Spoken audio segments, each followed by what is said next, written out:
Hai teman-teman semuanya, bertemu lagi dengan saya Siti DJ. Kali ini saya nggak sendiri ya teman-teman, saya ditemenin oleh seseorang yang luar biasa. Beliau adalah seorang writer, beliau juga seorang trainer, dan beliau adalah seorang the best EQ Indonesia. Banyak rentetan di belakangnya ya. Siapa lagi kalau bukan Pak Antoni Dio Martin. Silakan kenalan Pak Antoni. Mbak Siti dan buat teman-teman semua, senang sekali pada kesempatan ini. Saya merasa ini kehormatan yang luar biasa, bisa sharing, bisa berbagi. Mudah-mudahan beberapa obrolan di antara ini bisa paling nggak bisa mengedukasi buat teman-teman juga ya, buat rekan-rekan juga, buat sahabat-sahabat. Obrolan yang selalu bisa membuat kita bahwa kita punya potensi, kita punya bakat yang sebenarnya kita bisa optimalkan. Oke, luar biasa.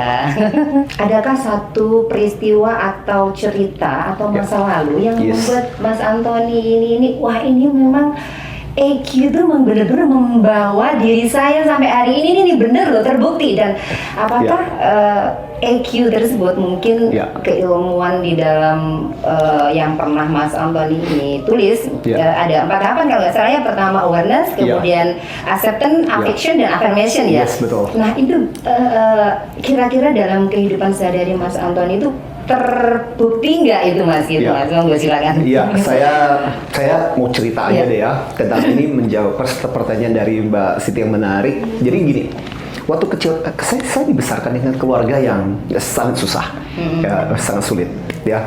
Jadi kelihatan mungkin barangkali. Enggak lah. Jadi saya keluarga besar, 8 bersaudara, dan saya nggak paling kecil.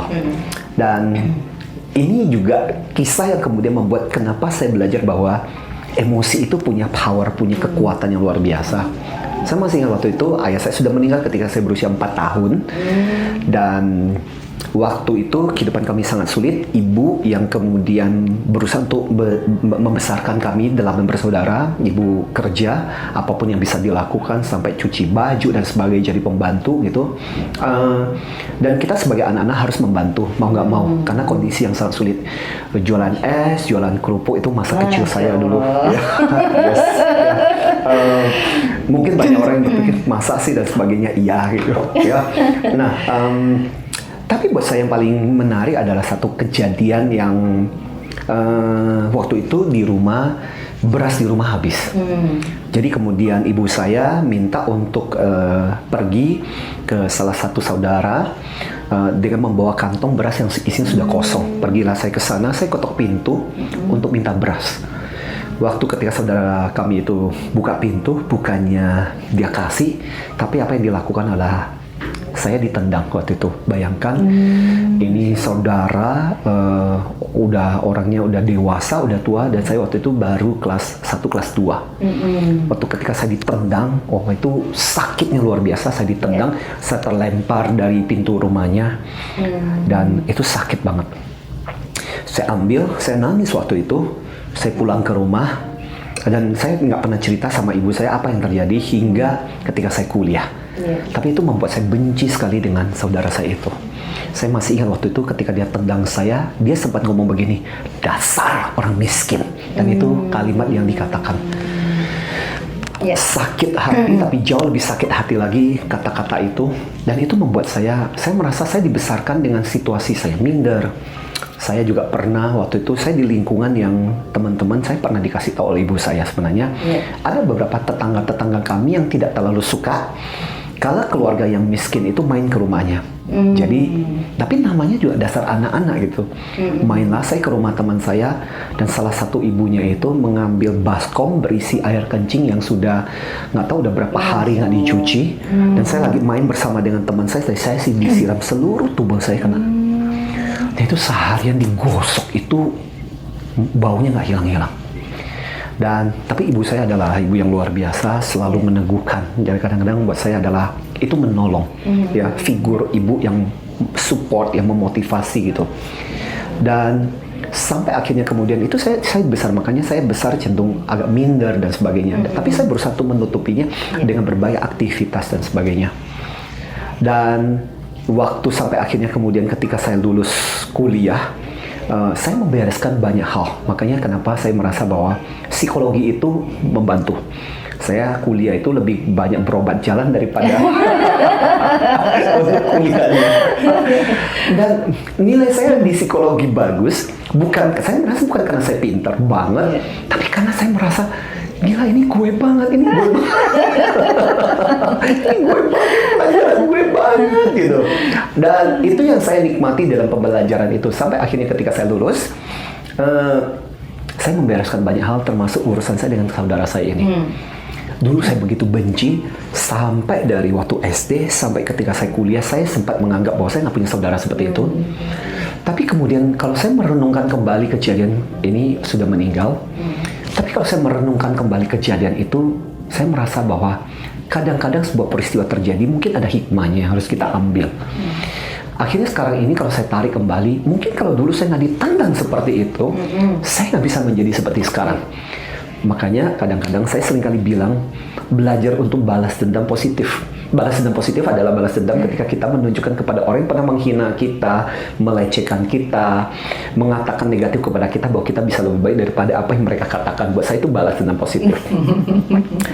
Jadi ketika saudara saya mau ini terakhir dalam hidupnya sangat susah, tapi saya dengan beberapa kakak saya mensupport sampai saudara saya ini meninggal. Dulu saya begitu benci, tapi saya melihat ini sekarang kalau tidak ada kejadian seperti itu, mungkin itu tidak memacu motivasi untuk melakukan hal-hal yang baik. Jadi saya merasa itu sebabnya kenapa saya merasa balik lagi kepada kecerdasan emosi, bahwa emosi sendiri sebuah energi yang luar biasa sebenarnya. Kalau kita bisa mengolah energi itu dengan luar biasa, wah itu dahsyat. Ketika misalnya pada saat ketika kita berdoa, sholat misalnya, pada saat ketika kita sembahyang, kita sampai bisa merasakan emosi yang dalam, itu kan benar-benar dahsyat banget gitu. Energinya juga luar biasa. Ini cerita, dan saya pernah nonton di TV, ini contoh juga. Ada satu ibu lagi masak nih ceritanya. Anaknya di luar, pas ada traktor, ada semacam kayak traktor lepas dong, mau mengarah ke anaknya. Jadi ibunya shock, kaget, teriak-teriak, kan suara nggak bisa mengalahkan suara traktor. Tahu apa yang dilakukan ibunya? Itu masakan dilepas dan dia berlari, udah nggak sempat menjangkau anaknya lagi, itu traktor itu digeser.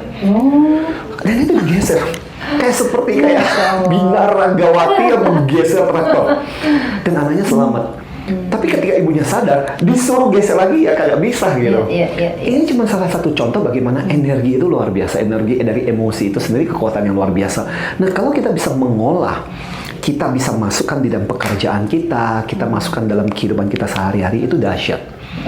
Makanya saya seringkali mengatakan ketika kita bicara mengenai kerja, apapun yang kita lakukan, kalau itu cuma melakukan sekedar job desk, nggak akan ini. Tapi kalau kita bisa memasukkan unsur-unsur emosi, bahagia, senang, sukacita, damai atau apapun, kalau kita bisa padukan di situ, hasilnya itu yang dahsyat.